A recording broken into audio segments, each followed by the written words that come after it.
নমস্কার, আমি তন্ময়। আপনাদের সকলকে অভিনন্দন জানাই আমার ইউটিউব চ্যানেল এবং পেজে, ফেসবুক পেজে। আজকে আমাদের আলোচনার বিষয় হচ্ছে, আচ্ছা, ভারত পাকিস্তান এই যুদ্ধটা একটা প্রক্সি ওয়ার হতে চলেছে কি?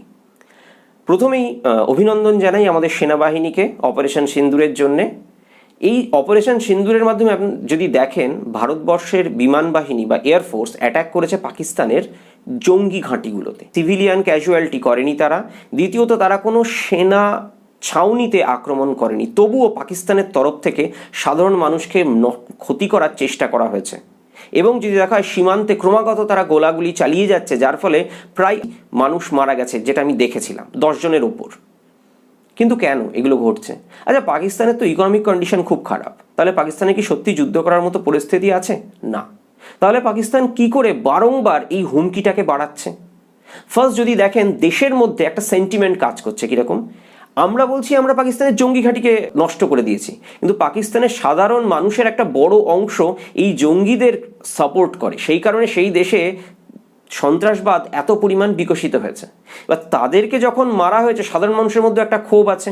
আর একটা পরবর্তীকালে প্রশ্ন দাঁড়াচ্ছে, আচ্ছা, সত্যি পাকিস্তানের গভর্নমেন্ট পাকিস্তানের সাধারণ মানুষকে ভারতের আক্রমণ থেকে রক্ষা করতে পারবে? তো এই ইমেজ রক্ষা করাটা একটা বড় প্রশ্ন, প্রথম।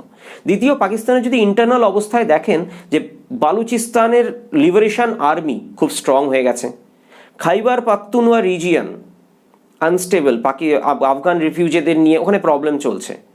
থার্ড, যদি দেখেন যে পাকিস্তানের পাঞ্জাব এবং সিন্ধের মধ্যে বিভেদ স্পষ্ট হয়ে উঠছে সিন্ধু নদের জল বা সিন্ধু বা পঞ্চনদের জল ছাড়ার ওপরে তাৎক্ষণিক সাসপেনশন করার ফলে, অর্থাৎ ভারত কম জল ছাড়ছে।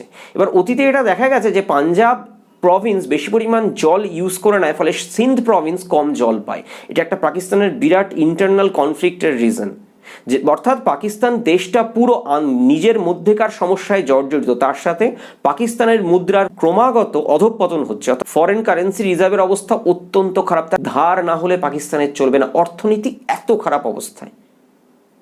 তো এই সময় যদি একটা যুদ্ধ হয়, তখন কি হবে? দেশের যে জনগোষ্ঠী তারা সবাই এক সূত্রে বেঁধে যাবে, অর্থাৎ পারস্পরিক বিভেদ ছেড়ে তখন তারা ন্যাশনাল ইন্টারেস্ট, মানে ভারতের থেকে নিজেদেরকে রক্ষা করতে হবে।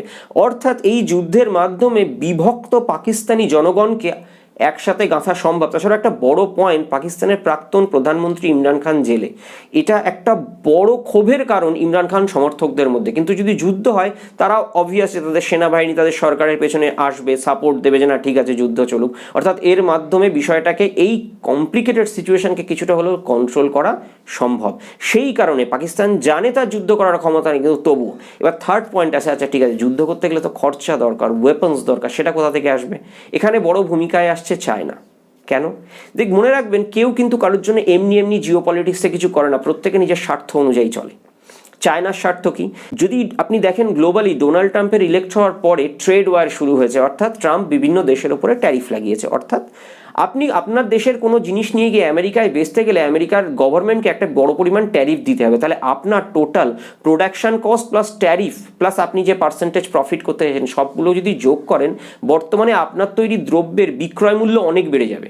এবার যদি হুট করে আপনি একটা টি শার্ট কিনতেন আগে হয়তো 100 টাকায়, এখন সেটা ট্যারিফ লাগানোর ফলে হয়ে গেল 170-80 টাকা। আপনি কিনবেন?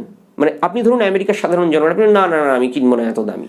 অর্থাৎ কি, বাইরের দেশগুলো যে জিনিস বেচছিল আমেরিকার মার্কেটে, সেটা বেচতে পারবে না। এটাই হচ্ছে ট্যারিফের মেন স্টোরি।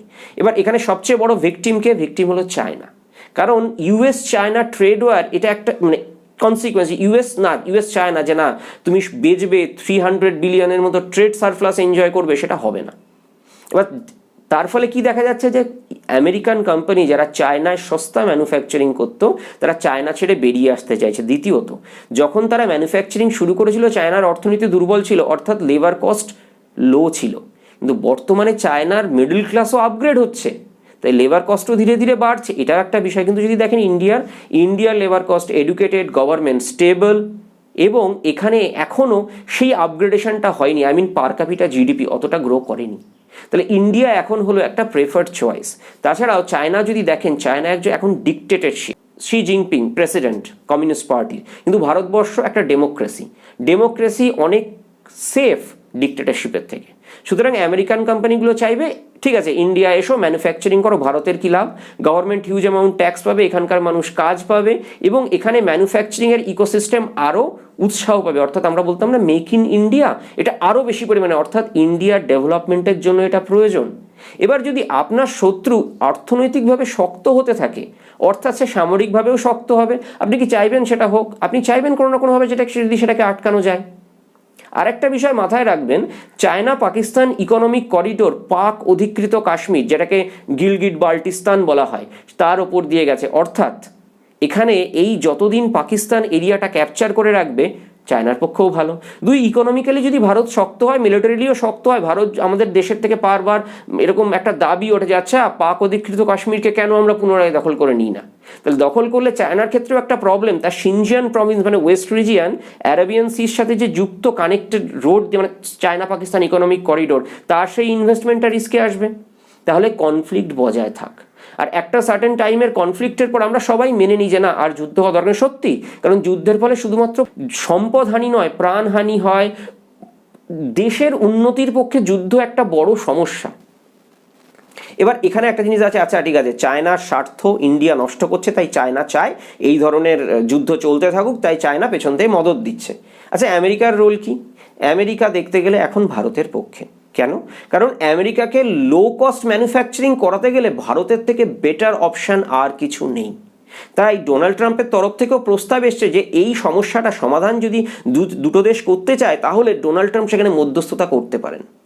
কিন্তু জানা নেই এই সমস্যাটা কত দূর এগোবে, কারণ পাকিস্তানের যে মিলিটারি তারা যুক্ত জঙ্গিদের সাথে, জঙ্গিদের ওপর আক্রমণ হয়েছে, তারা যদি তার প্রতিশোধ না নেয় তাহলে তাদের ইমেজ থাকবে না দেশের জনগণের সামনে, তাছাড়া দেশকেও বাঁধতে হবে।